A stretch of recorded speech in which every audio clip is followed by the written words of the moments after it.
Good news mga preloads no? Araw po ng Lunes ngayon, bibigyan ko po kayo ng magandang balita.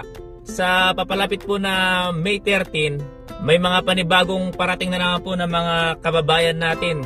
Ang saya lang pre, no? Ang sarap lang sa pakiramdam pre, no? Dahil nga parami na tayong parami dito sa company na kung saan po kami nagtatrabaho. Ibig sabihin mga pre, may pangarap na namang natupad mula sa Pilipinas.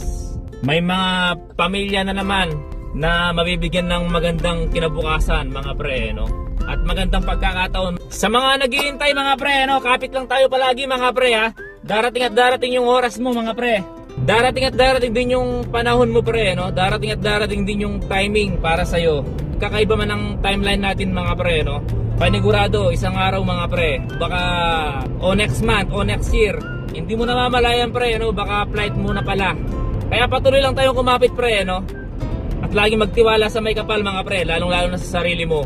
Sa mga preload din natin na sumusubaybay sa akin, huwag kayong panginayangan ng loob mga pre, no? Patuloy lang tayo. Sa mga disdido mga pre, basta huwag kayong mawalan ng pag-asa. Magtanong, mag-research, maganda, higit sa lahat mga pre, kumilos. Huwag kayong masyadong maniniwala sa luck. Okay? Hindi madali ang proseso pre, no? Sa bawat sakripisyo mo pre, hindi sayang yan. Posible, malaki pre, malaki ang chance mo. Malay mo pre sa susunod na deployment, kasama na ang pangalan mo pre, no, sa listahan. At tulad ng dati mga pre, si Kadiskarting Butcher po ito na nagsasabing mag-iingat po tayo palagi and God bless.